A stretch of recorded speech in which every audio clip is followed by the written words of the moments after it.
2001, Yom Kippur, and we're here talking about your history, oral history. To the Dolly Bub. What you're born on October 12th, 1923, right? That's correct.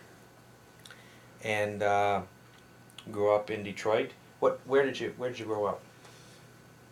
What was your first address? Probably an apartment in Monterey. I was small, so I'm not sure I remember. But I think we had an apartment. I think the street was Monterey. Then did you move after that?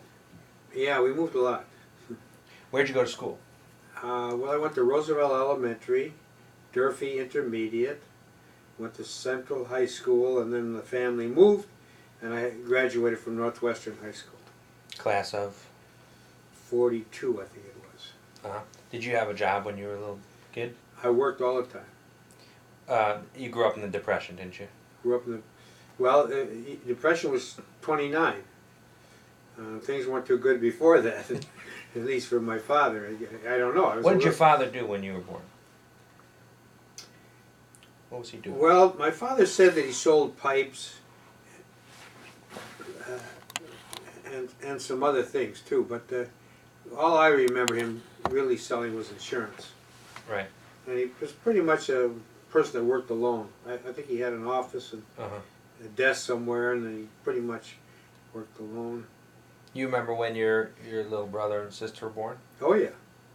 How old were you when Don was born? I think it was 6½. He was born in 31. I was born in 23. Okay. How about Mopsy? Abigail, I was 12. And you were friends with your grandpa. You were pretty close with your grandpa I was Weber. very close to Grandpa Weber. I didn't know Grandpa Benyas or Grandma Benyas. Grandma Benyas died in 1919, and I think Grandpa Benyas died in 27. I'm not sure about that, but he still lived in Petoskey. I don't think I ever went there. If I did, I don't remember. But Grandpa Weber, we lived in Detroit. And, you actually spent more time with and Grandpa we lived Weber. on. I remember we lived on the same street as the Webers. And after school, I went to my grandma's house because my mother worked too. I think she worked at Shard Sadik as a secretary.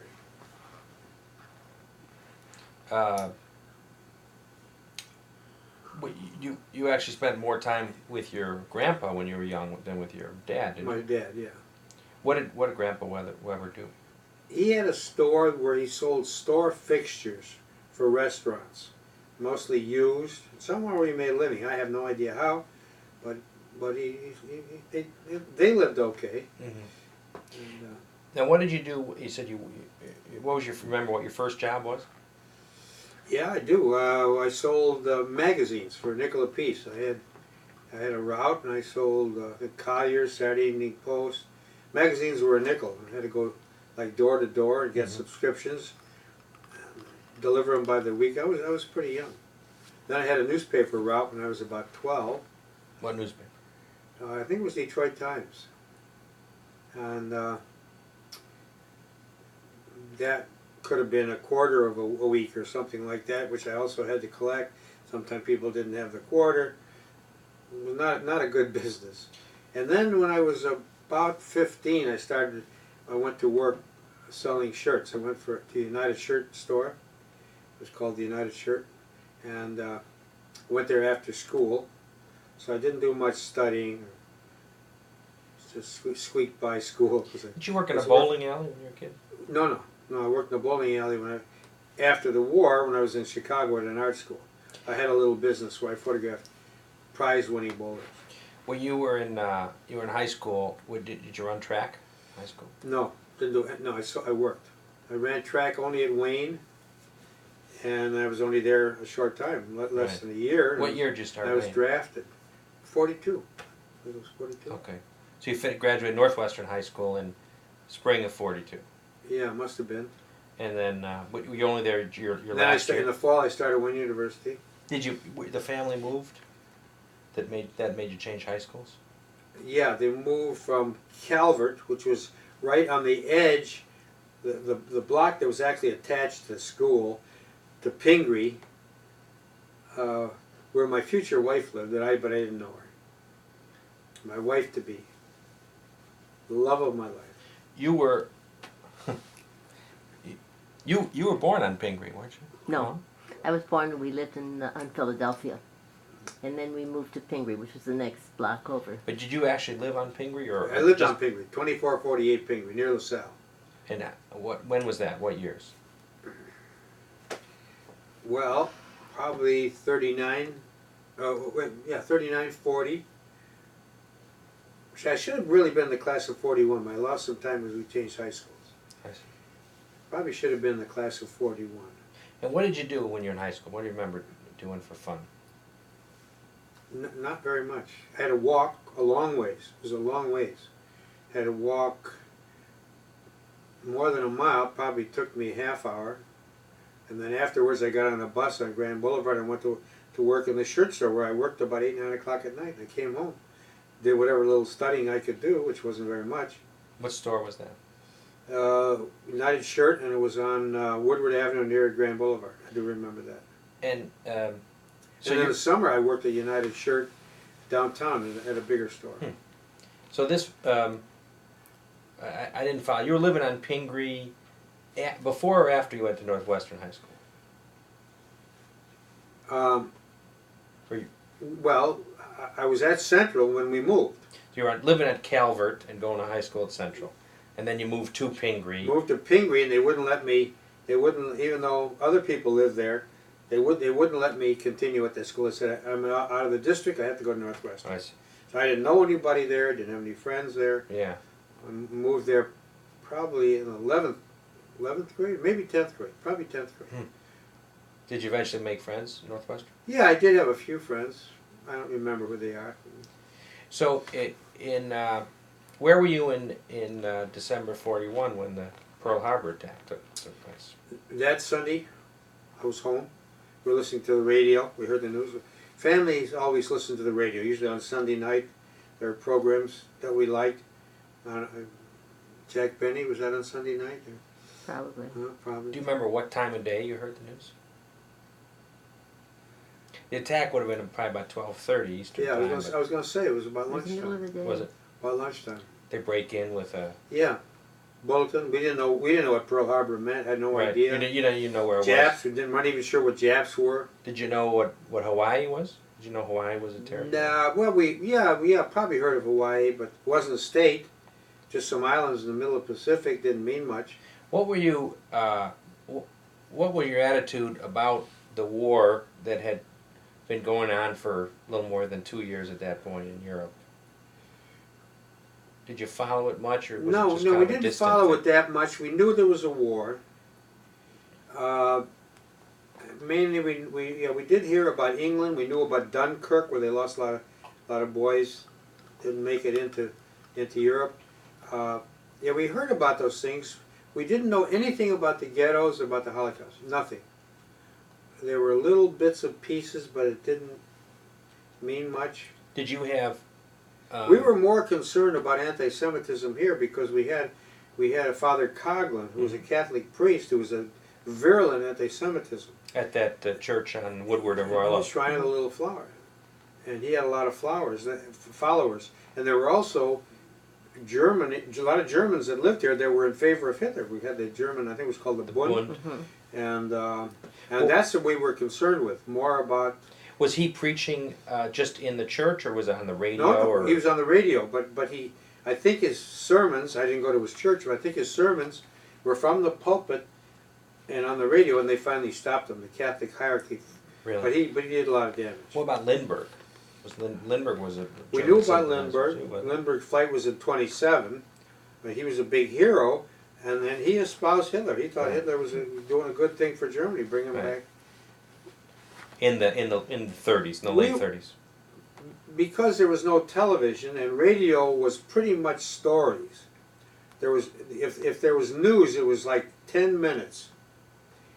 And as a young person, I wasn't that concerned about the news, particularly nothing that hit home. It wasn't, it was way over there. I'd never been to Europe, didn't know about Europe. You were a big baseball fan, though, weren't you? Great Detroit Tiger fan. Oh yeah, And was Mickey Cochran your idol? Mickey Cochran was my idol because he was a catcher. Mm-hmm. And my grandfather took me to a baseball game one time. I could have been maybe 8 or 9. And he sat in a box right on the field, right near home plate. And Mickey Cochran came over one day, saw me, little boy, and I remember he had his mitt outstretched, and he said, "Hold your hand out," held my hand, and a ball dropped. And I got a ball from Mickey Cochran. And then I wanted to be a catcher. So my grandfather bought me a catcher's outfit. I played the equivalent of Little League, and I was okay, but my eyes weren't real good, so I wasn't a very good hitter.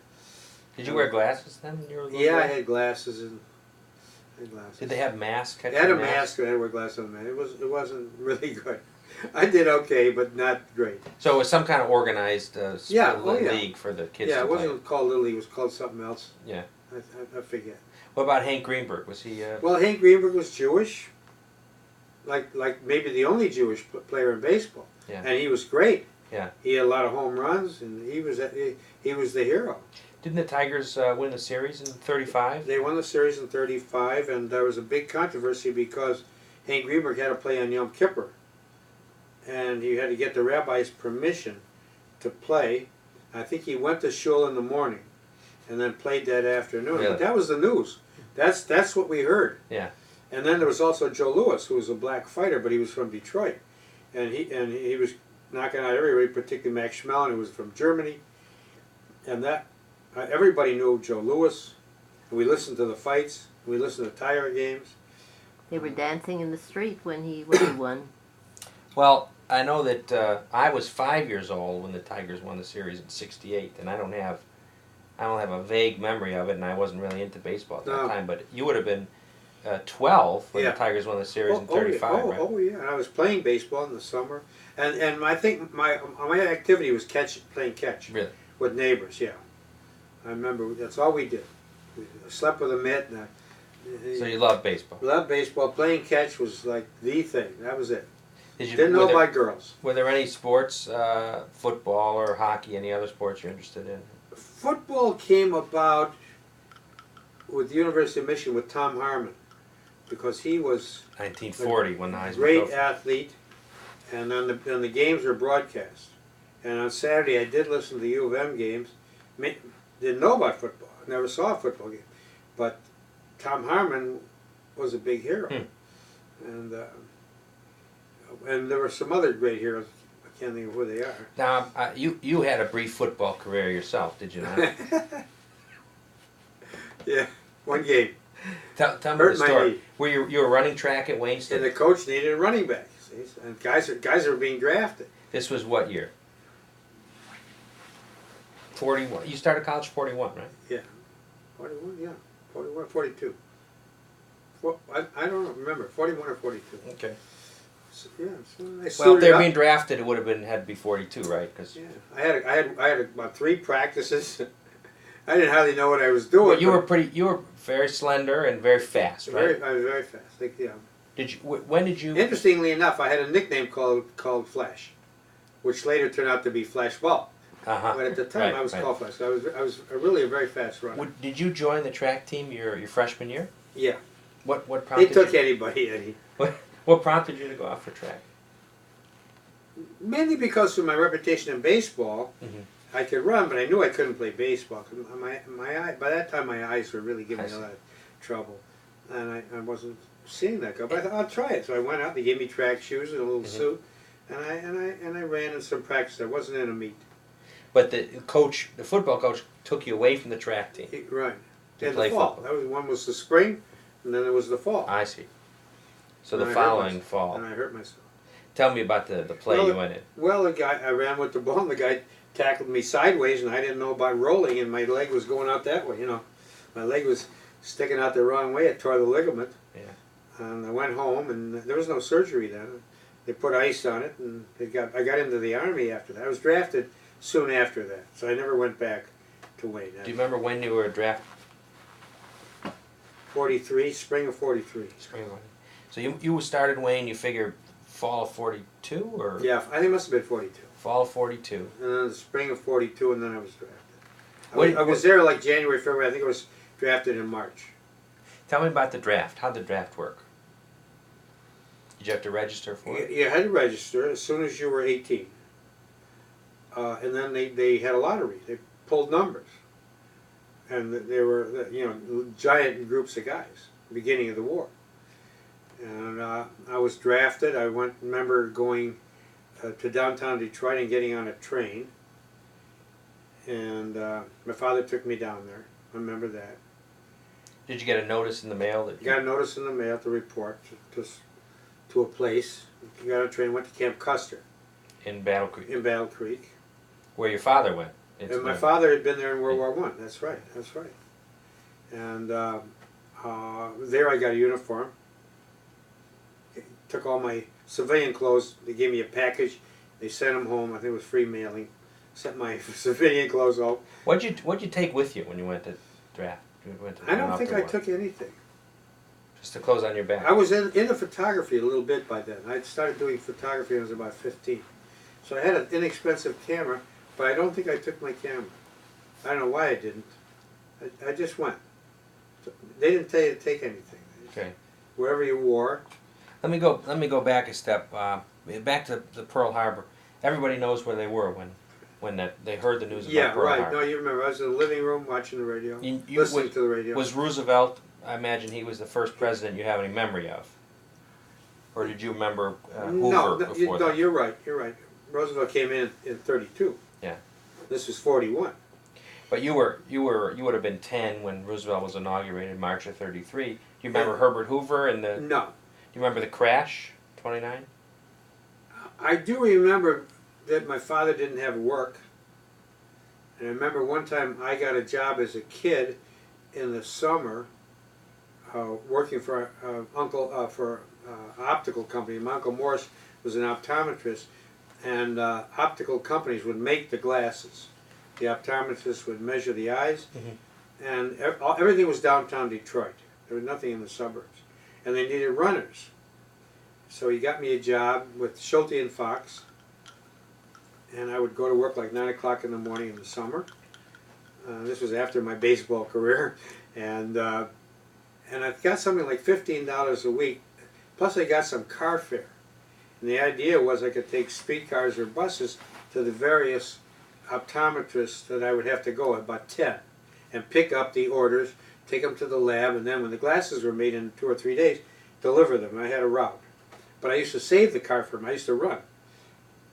I used to run, and that's where I probably learned how to run fast. And I'd save the car fare. I had maybe 30, 40 cents, because the car fare, I think, was 6 cents, wasn't it, Shirley? 6 cents. About 6 cents and $1 transfer. They give me a bunch of. They probably gave me 20 cents. And believe it or not, I'd saved the 20 cents. Yeah, and this was all around downtown, all through the downtown area. Right. Speaking of money, you told me, we just had lunch, you told me that tuition at Wayne University was $30. $30. We didn't have it. We had $20. You had saved $20 from your work? From my work, and then... and you asked your dad for the remaining 10 and he didn't have it? We went to Uncle Julie. And I don't know if he gave us the whole 10 or he gave my father some money. What did Uncle Julie do? He was a dentist. I think he did okay. How many aunts and uncles did you have? Well, on the Weber side, my mother had twin brothers, Rudy and Julie. They were both dentists. And Uncle Art, who was in with my grandpa. And he was a craftsman. He knew how to build showcases that were used in these, that they sold. So he was a pretty good builder. He built the cases and they sold them. He had a little store. And then after my grandfather passed away, my uncle took over the store until he retired. And Art was married to? Miriam.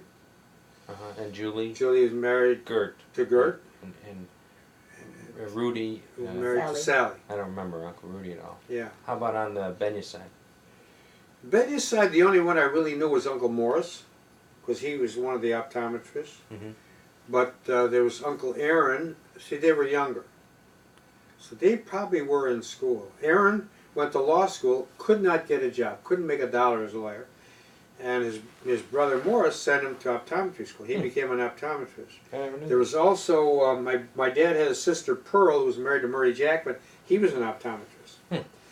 And wasn't Mort an optometrist? And Mort was a baby. He was an optometrist too.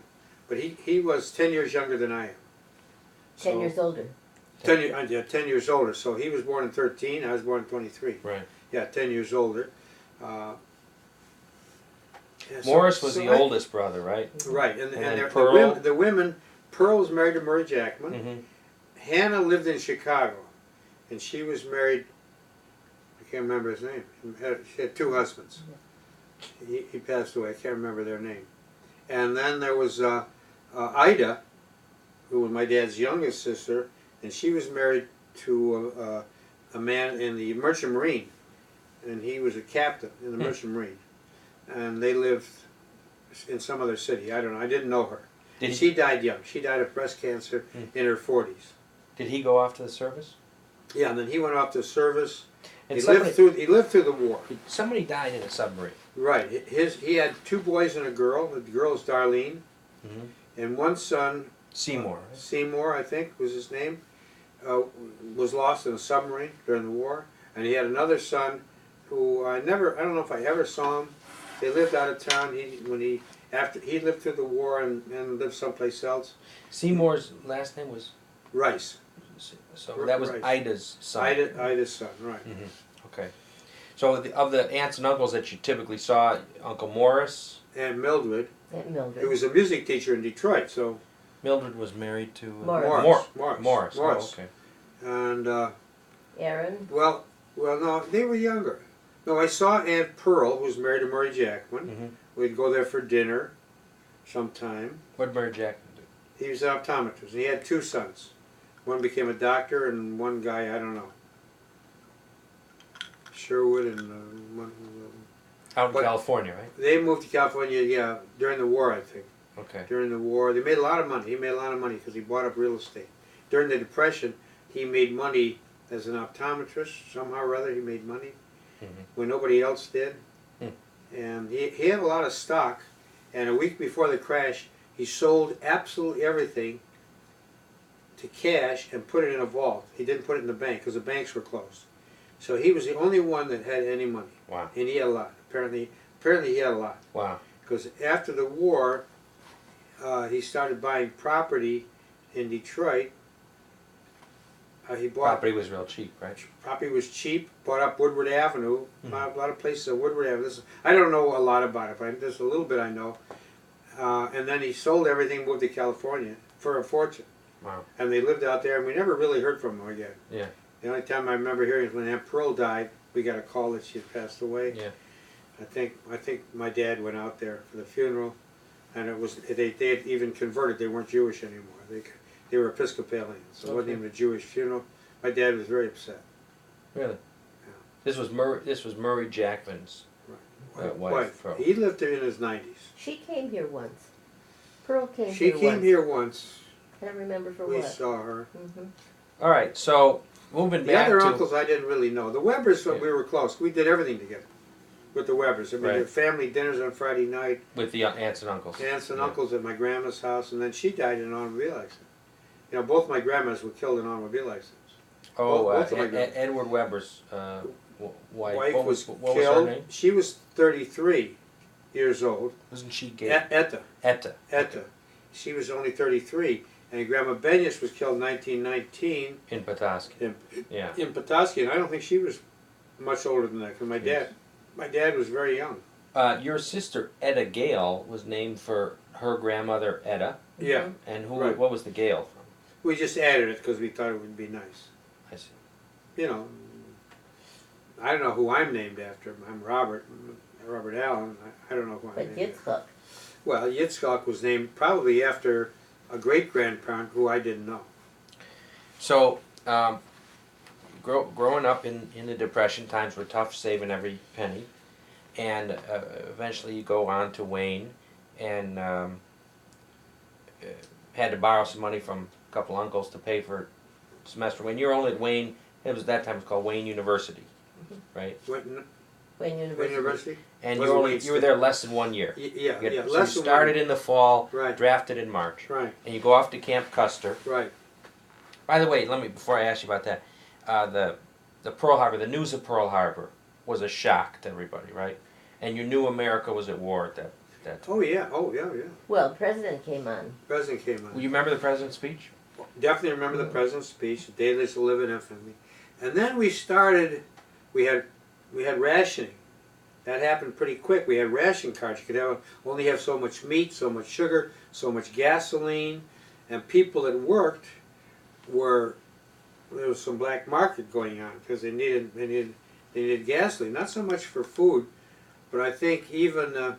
Did your father say anything about getting flour or sugar to make bread? Did he ever talk about that? No. He never talked about it. No. Lord knows where they got the sugar. There was a shortage of sugar because the sugar came from sugar cane, came from the islands of South America. Maybe there was a big I don't know how much sugar was used in bread, and I don't know how much cakes were made. Yeah, flour we had in America. I don't know if flour was rationed, but I don't know that sugar was rationed, gasoline, and meat. Mm-hmm. And you could only have so much. I think you could only have so many eggs. I still have some ration cards. Yeah. Times were tough, but we were young, and everybody seemed to get along. I mean, I think the times are better than they are now because nobody was fearful. We were not fearful. The only people that were worried are people who had sons that already had gone overseas. Maybe people who had volunteered in 39 or 40. To go fight with the British. Yeah, well, they were in the army. They didn't necessarily fight, but they were in the army. As a matter of fact, I lost a cousin on the Aleutian Islands. On the Weber side, there was a cousin. His name was Charlie Greenbaum, and he volunteered, probably 38 or 39. Was sent to the Aleutians, and what I heard is that he died of pneumonia. That he got where it was cold. But during the war, we had blackouts here. We had blackout curtains, and I remember when planes were flying by. You were scared. I was terrified. Yeah. I mean, you were young, so it didn't sink in, and you didn't know anybody. And even when I was in the service, and I even went overseas, I knew guys were getting killed, but it didn't mean anything. And then I lost my best friend. Who was that? His name was Alan Cantor. He was my best friend in high school. From Central or Northwest? From Central, but we kept up our friendship after. You knew where he was in the service? And then he became a pilot. Yeah, well, all I knew was that he became a pilot. We wrote, and then I didn't get any more letters. And I wrote my mother, and I said, I'm not getting any letters from Alan, and she didn't want to tell me that he was lost. The plane went down somewhere, and there was never. He was just lost. Where was he? Where was he a pilot? Do you remember? I have no idea. In the States. He was in the States.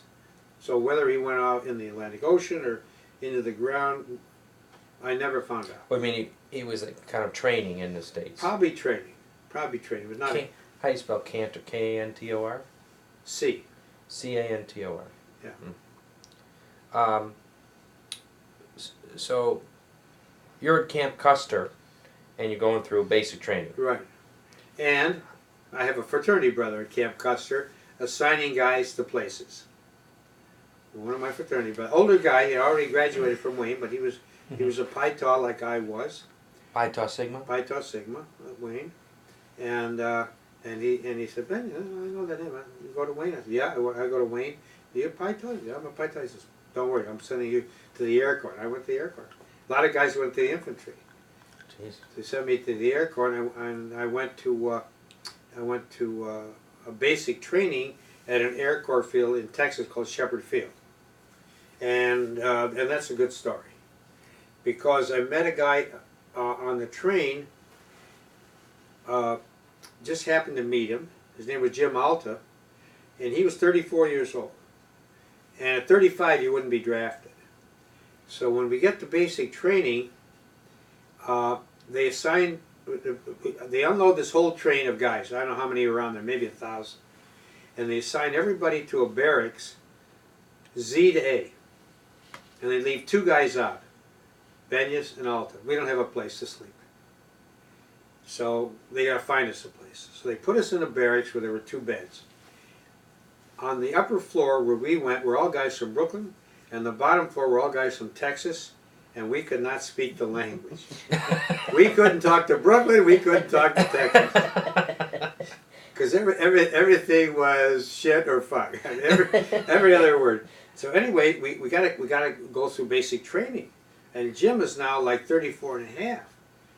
And I'm a track star, right? Right. So I took I did all his calisthenics, and I signed him in. I signed Bob Benyas and I signed Jim Alta, and nobody caught us.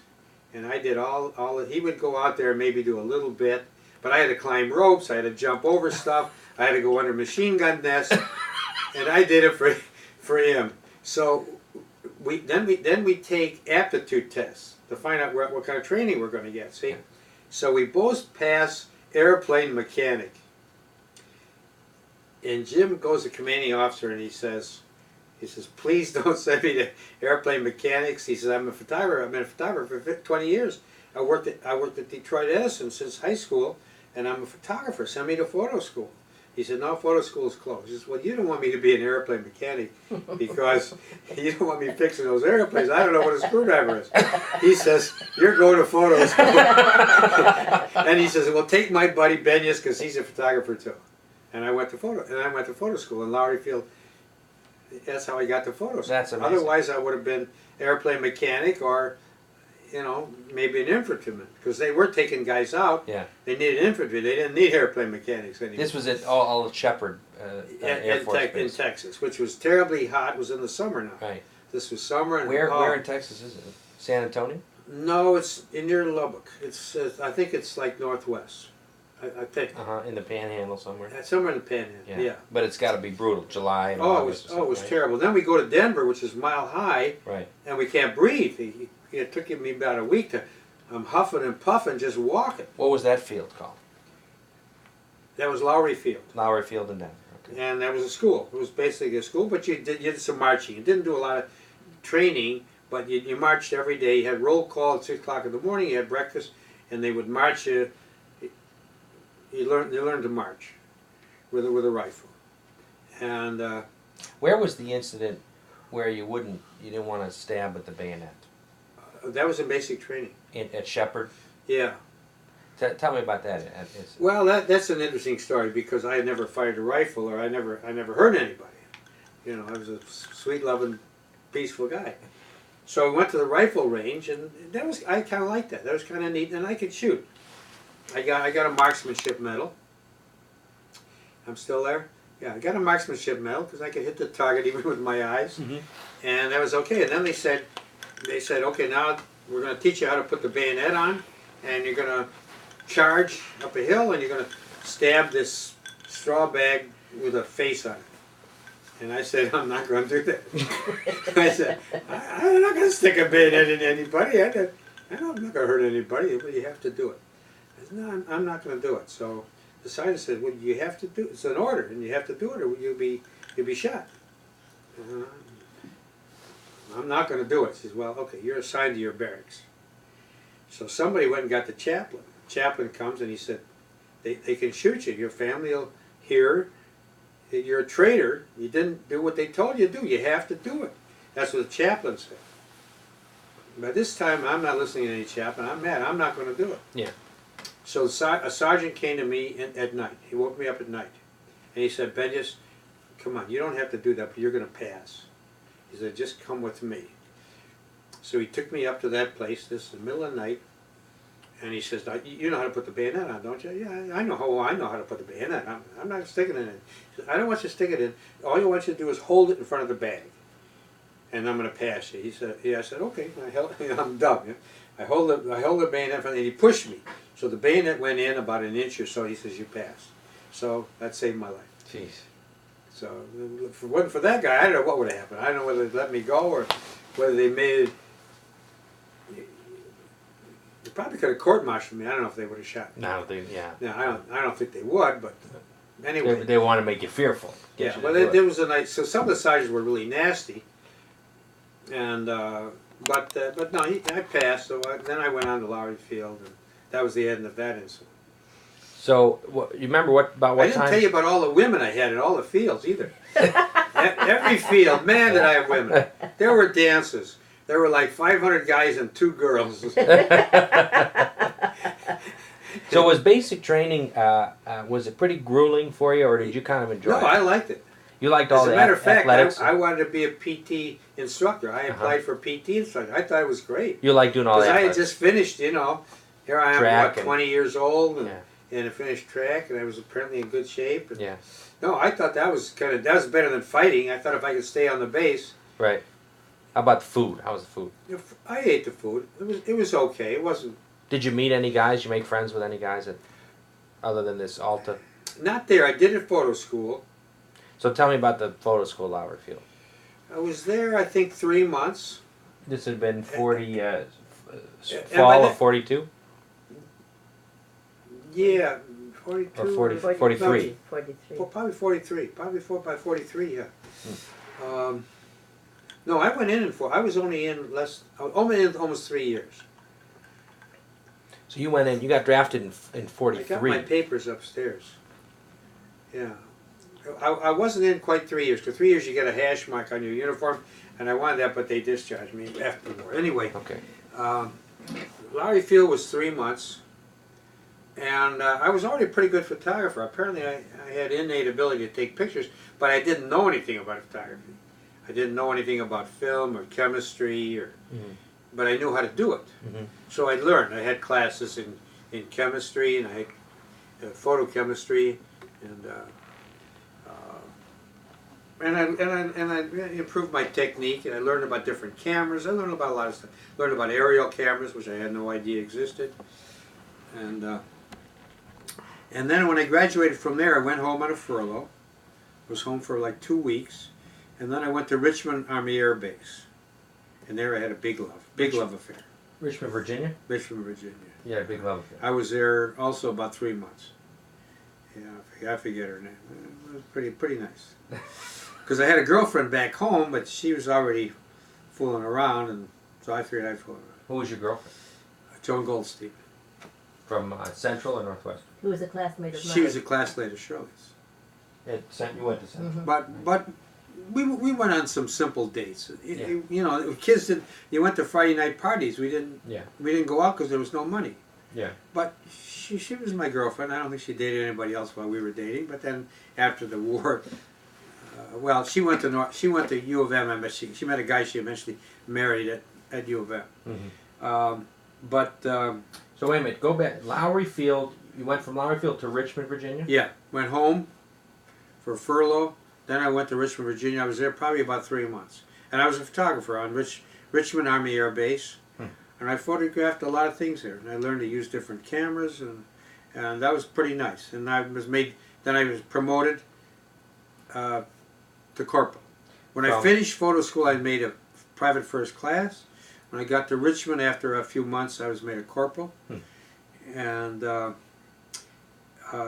as a private, I made $21. Corporal, I'm not sure, I forget, but I think I made like 40, and sergeant, I made about 60. When did you get promoted to sergeant? When you were overseas? Overseas.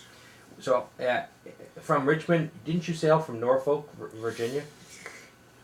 Well, yeah. Then after Richmond, they sent me home again for about a week, and then I went to Newport News, Virginia, to wait embarkation. It's called. And I left. This would have been around approximately. Do you remember? This was before D-Day. D-Day was 44. June 44. Okay, this was. I must have gone in 43 because this was 44. Yeah. And it was like June 5th, 44, that I left on the SS Randall, and my family knew that I was able to tell them I was going from the Atlantic coast, and then they hear about D-Day, and they didn't hear from me for 3 months. Because you're overseas. I wrote letters, but they were on the ship. I was on a ship. I went through the Panama Canal. I went through North and South Island of New Zealand. I went around to Australia, Perth, Australia, and I was there about a week while they refueled, and it was amazing. The Randall had 5,000 troops, and then it had sailors and Marines, and I was on that boat for 3 months. Did you know you were going to CBI? I had no idea. Never heard of CBI. They didn't tell me anything. Didn't tell me anything about any enemies. I don't think we knew about D-Day. We knew very, very little. You didn't know whether you were going to the European theater or the Germans? Where do you go for 3 months? Where is there for 3 months? No, I think we knew we went to the Panama Canal because we could see it. We were allowed to go topside, and we knew this is the Panama Canal. So we knew we were in the Pacific. I thought maybe I'm going to Hawaii, you know, for Pearl Harbor. Yeah, you just didn't. I had no idea. Life on those troop ships was not all that good. It was terrible, and I was 5 holes down in a bunk that was 2 feet by 2 feet by 6 feet, and you had to have your pack and your over. It gave me an overcoat before I left, and a rifle, and all that had to be with you in this little space that you slept. But what I did was I volunteered for KP. KP is supposed to be a punishment. Mm-hmm. But I guess one day when I was, and the food was served all day long, 5,000 troops. So they would serve a kind of a breakfast, and then they served an afternoon meal, and you went twice to be fed. And I must have talked to somebody or something, and he said, well, why don't you come in the kitchen, you know, give you something, you know. So I went in there and I peeled potatoes. There was a potato peeling machine. It was kind of a centrifuge that was rough inside, and you poured a bag of potatoes in there, hit a button, and it would spin around, and then you take the potatoes out, they'd be peeled, and they would do something with them. And that's what I did. Meantime, I ate in the kitchen. I ate steaks, I ate fresh vegetables and fruits. Amazing what they had on that ship. It was a passenger ship that they had converted. Some guys were on the old Queen Mary, which was really a luxurious troop ship. Yeah. But I was on the Randall. I remember that. I don't remember the name of the ship I came back on. What were guys doing on the troop Gambling. ship? Everybody gambled. Played cards. Did you do played that? Cards and dice. No, I wasn't really into that. I wasn't much of a card player. I watched a little bit. Did you do it? And there were some guys that were sharks. They knew how to take the guy's money. And we always felt at the end of the 3 months there were probably 10 guys that had all the money on the ship. Yeah. No, I didn't have a camera. Mm-hmm. I didn't take any pictures, but I wrote letters every day. And then when I got to India, I was able to mail them to your mother and father. My mother and father. They kept them. Then there was a fire in their garage. Everything, my uniform, everything was burned up. Oh, jeez. Yeah, I had a whole box of stuff, of things I had collected, and my uniform, and all my letters. You still have some medals and stuff, don't you? Well, I had a good conduct medal. I had a sharpsmanship medal, and I had an overseas medal. That was all. I didn't see any combat. What was there a outfit that you were affiliated with? Well, it was 10th Air Force CBI, China, Burma, India, and I landed in Bombay. Before we get to Bombay, didn't you have an experience in Australia with a bird? No. That's India. That's in India. Okay. What'd you do in that week in Perth? Well, I was only on shore a day. They had a USO. I went to a USO. I got donuts. There were girls there from Australia, and I think we might have danced, had coffee, looked around. You weren't allowed to take the girls out. It was just a day, and then I had to go back to the ship, and then they let some more guys out. Yeah. At that point, did you know where you were going when you got to Australia? No. When we finally left Australia, they said we're headed for India. I didn't know where India was. And we went all the way around India to the west side and landed in Bombay. And there I was at a British barracks, which was absolutely terrible,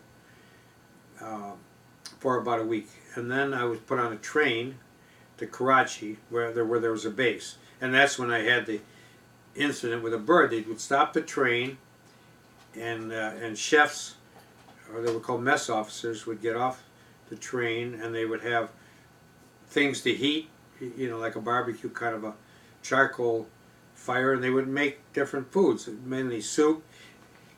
And we ate a lot of packaged foods. There were C rations, K rations. They were packaged foods, and that's what you ate. But and we had a mess kit, which was a metal thing. It had a cup and a handle with it, a little pan and a dish and knife and fork, all metal, that came together and collapsed, and it fit in a little in a cloth case. And one day I was off the train and I had food, and a vulture came and took the food right off the plate, and the wings are like 6 or 8 feet wide, and smacked me in the face, knocked me over, and just scared the living hell out of me. I mean, I was afraid of birds for a long time. I mean, the wings, really. Wow. Actually, I was sitting on something, I forget what, maybe some kind of a backpack, and knocked me over and, Wow. and frightened me. Yeah. What is that? I didn't know. And then I saw it, fly away. And the train was a terrible ride. There was no air conditioning. The windows were open, and you would pull a blanket over you to sleep. I was on the train 3 or 4 days, and when you woke up in the morning, you were covered with sand. And Wow. the So sand just kind of covered you. Sort of On been the like train. It was fall through the desert. Fall of '44. Fall of '44. It must have been. And was that where you were finally based, in Karachi? I was in Karachi for till VE Day. Mm-hmm. May of 45. Yeah, but in that time I was able to travel around India. I went to a lot of different places. Was that when you saw Mount Everest? Saw Mount Everest from there. What was that story? Tell that story. Well, Did you have to get up before dawn? I went on a furlough to Kashmir, which is a lovely part of the country, a beautiful part of the country. Now in dispute between India and Pakistan. Right. But at that time it was owned by India, and they would let you take a furlough. And but then I was getting overseas pay and sergeant pay. I was making about, I think, just under $100, about $95 a month. And out of that, I bought a bond a month, which I sent home, $1875 bond. And everything was provided for me: shelter, clothing, food, and I would buy candy bars or pop, which was like a nickel a candy bar, nickel a pop. I didn't smoke. I didn't buy cigarettes. And that was about all you could spend money on. There really wasn't a lot. So I had a little money. So I went on a furlough, took a train up to Kashmir, stayed in a hotel with a couple of buddies, and then we heard about this trip to Mount Everest. And we got up in the dark. We walked someplace, I'm not sure where, and we got on donkeys. And a guide in the dark took us up a mountain. And we didn't realize we were going until we came back. We saw where we were above the clouds. The clouds were down below us. Wow. Well, in Kashmir, we were actually above the clouds Already a little bit. pretty high, yeah. We were already pretty high, and then we went up higher. Did you have yaks? No, they weren't yaks. No, I remember donkeys. I think. I'm pretty sure they were donkeys, but I don't remember. I didn't take any pictures of them. Now, what were you... Oh, sorry. Well, I went to a little plateau called Tiger Hill, and that's a plateau, and there's a little building there. It was very, very cold, but this, even though it was summer, I think it was summer, it was because you're so high. I don't know how high it was. It was hard to breathe. Probably 10 to 12,000 feet above sea level, and Denver is only 5,000, so we were up pretty high. Yeah. I'm not sure the altitude. Could have been even higher. Really. It might have been. I don't know what the altitude. There was probably a sign there that told us the altitude, but I don't remember. And those mountains are 20. Everest is 29,000. 29,000. You could have been at 15,000. And the idea is you go up there in the dark, and when the sun comes up, and there's no clouds, you can see Mount Everest. Then I had a still camera and a video camera, and I do have movies of it, and I do have a few still pictures that I took. Really? And we waited there, and by then it was kind of like dawn. Sun was coming up. I do remember being very cold, and I bumped into a guy while we were just kind of going like this, with a blanket around me. Bumped into a guy, and he says, "Watch where you're going, Mac." And I said, "Where are you from?" He said, "Detroit." And it was a priest. It was a priest who was in the army. He was a father in the army, but he was also on this trip, but from another base. I didn't know who he was, but he was from Detroit. So we kind of put our arm around each other. I have a picture of him. Matter of fact, I think he wore his priest. I think the picture that I recall, he had a gown that you could see below a heavy jacket. Okay. Yeah, and we watched Everest, and it was gone in maybe 10 minutes. Wow. But that's Mount Everest. I mean, like as far as you could see. Now, at that point, it had not been climbed, right? No, that was before Hillary. Yeah. Oh no, it had not Hillary been. was No one had ever 51. climbed it. I think people had attempted it They and tried died. and died, yeah. And died. Yeah. Nobody had ever climbed it. Yeah. And what were you doing there in India? CBI referred to China, Burma, India. Well, in Karachi, we had a training base for fighter pilots. Flying the hump. Well, no. They were training fighter planes. That was Calcutta. In Karachi, there were fighter planes that were training to finish. They finished their tour of duty in Europe, and they were going to go to Japan to fight. Ah. So they were going to go to China or somewhere, some island maybe, and fight Japan. So they went, instead of, if they didn't have enough hours, and that's how you went home, by either your days of service or pilots by hours, flying missions. If they didn't have enough, if they had enough hours, they went home. If they didn't, they went to India for training. I'm sure some went other places. And we had a camera called a GASP, a gun sight aiming point camera, and that was installed in the wing of the airplane and synchronized the machine gun. So in training, when they would fire the machine gun, it would actually fire a camera, and they could see if they got a kill, if they would hit, the targets. And that's how they trained, by learning how to through these cameras. So we developed the film at the base, and I was in charge of developing. We had big machine. It was movie film, and there was an automatic machine. There wasn't a lot to do, but you had to do the chemistry. And after the war, my friend Sid Siegel bought one of those machines because he had a movie business, and he bought one of those machines. It was called the K1A, if I remember right. But anyway, we had guys that were mechanics that would install these airplanes in the wing of the fighter plane. We had P-40s, and I think, what was the other one? P-58, I think. So that was the main purpose. But in the meantime, I was like a PR photographer, and I would photograph villages, I'd photograph hospitals. Some guys got medals, I would photograph them getting medals. So I was kind of a PR photographer too. Were the gun sight aiming point devices, were they used with bombardiers as well? Not to my knowledge. No, these are strictly fighter planes. Okay. One pilot in a fighter plane. Okay. So he would fire the machine gun, and the movie camera would work as long as the machine guns were being fired. Now, in actual combat, every seventh bullet was illuminated. It was called a tracer bullet.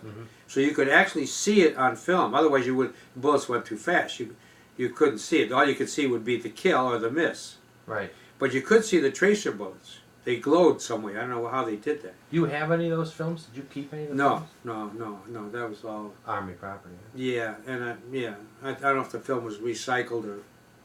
They were in little cartridges, and they were used for training. I was not involved in that phase of it except the developing. Is that all you did during the war period, or just the Karachi period? Well, that was the war period. When the war ended, they closed that base and they sent me to Calcutta. Was that where a supply depot you were working at? That was a supply depot, and that was a giant place. And we had about 100 Indians working there, and I think there was a captain, a lieutenant, a warrant officer, and a master sergeant. And I went there as a sergeant. I was there about a week, and they all went home. They all had enough points to go home, and I'm in charge. I had no idea.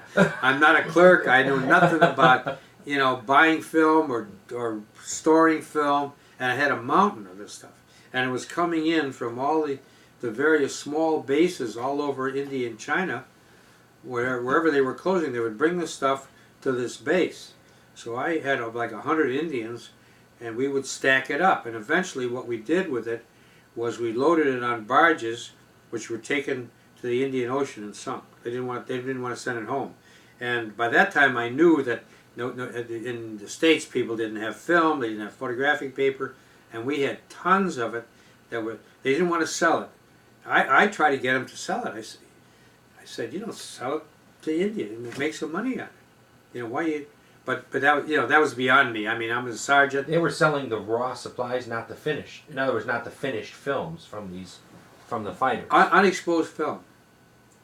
The developed film, I don't know what happened to that. That was, somebody else had that. No, what I had were supplies of photographic paper, photographic chemicals, and photographic film that were packaged, sealed packages. And I had mountains of it, stacked up like you couldn't believe. So it was actually a supply depot. It was a supply reverse. Yeah, right. It was a supply depot going out. When the war ended, they sent everything back. They should have just destroyed it on the base, but they didn't. They brought it in here, and I had to inventory it. I had guys that would count the boxes, Yeah. And it was sort of like a make work. Yeah. Right. It wasn't necessary. When But did you meet your friend Merwin? oh yeah, well Merwin was in Karachi with me. Yeah, and he was older than me. He went in. Oh, I should have told you about Merwin. Yeah, Merwin was my best buddy. He had the bunk next to me, and Merwin Merwin Kirk. He lived in from Buffalo. from Buffalo. And when he came out, he came home and photographed my family and sent me a picture. But he was older than me by a couple of years, so he had been in earlier and he had points to go home. So he left from Karachi. But we did everything together, and we were, and we had a barracks with, I think there were 10 guys, 5 bunks and 5 bunks. And I was pretty friendly with all of them. There's another guy, Jack Beanstalk. Remember we went to see him in New York, and he was a photographer. That was really his name? Jack Beanstalk, yeah. It was spelled, I think. B-I-E-N. Yeah, yeah. And he was also a little older. And, So these were guys that you met over there in Karachi, and we were all in this little photo lab, Well, and everybody had a different duty. when did you meet Miles and bump into Mike Seltzer? Okay, that was Calcutta. Yeah, I was invited to a Seder, and I'm walking to the Seder in downtown Calcutta. The Jewish families had posted, they called the base and said, any Jewish soldiers want to come for Passover dinner for a Seder, they can come to our house. So they're Indian Jews. So I'm walking down this street, and I bump right into a guy. I smack him. We went around a corner, and we hit. He wants to fight. He's going to fight me. He's mad. See, so he takes off his shirt, and he's wearing a Pi Tau Sigma t-shirt. I said, who are you? That's my fraternity. He's also older than me. Matter of fact, he dated your mother, believe it or not. Miles. Yeah, it's a real small world. Now, he was older, so he was ahead of me, but he was in Calcutta. I think he was, I don't know what he was, a radio guy, or George Crandall was over there too. George Crandall was a radio guy. He was also a fraternity brother. But anyway, I said, that's my fraternity. Well, that's my fraternity. So we get the secret handshake, and we go to the Seder together. And then we didn't see each other. This is Miles? Miles Meyerson, yeah. Is Pi Tau Sigma the same as Sigma Alpha Mu? Yeah. It became, during the war, they were absorbed. It was just a one-chapter local Wayne University fraternity. So you knew Pi Tau Sigma, the guy had to be from Detroit. Oh yeah, it was, yeah. But what about Mike Seltzer? Okay, then it was also Calcutta. This is when you're working at this supply depot. Yeah, right. No, I got. Get sick. I'm trying to think. It was Karachi. No, I got these boils on my neck, and they wouldn't heal. And I was sent to the hospital. And 2 beds away is Mike Zeltzer, who I didn't know. But we got to talking. See, nothing would heal in India. That was one of the problems with the humidity there. They give you, all it had was penicillin. There was no antibiotics, but there was penicillin. But it didn't heal anything. This thing drained and drained and drained, and they wouldn't let me go. I was like in the hospital a month. They wouldn't let me go back until it would stop draining. This is in Karachi or Calcutta? No, I think it was Calcutta. I think. I forget. Yeah. But anyway, I met this Mike Zeltzer, and he's also from Detroit. But Mike is a couple years older than I am also. So we met in the hospital, and then we didn't see each other again until years later. Shalom Aleichem. He says, "Don't I know you from the hospital?" Really? Yeah. What was he doing over there? Do you remember? I don't know. I don't know. But your father had those boils lanced, and then when he came home, he had these deep scars in the back of his neck, and he told me it was shrapnel that he had gotten. That's a better story than a boil. Great And I story. believed him. Listen, you know what I like to do is I like to actually go through your scrapbook, and maybe you can give me a little tour of the scrapbook, and we'll get that on tape. Should we do that in the kitchen? Can we take a break? Yeah, take a break and let's do that. I'm tired. You haven't got much time.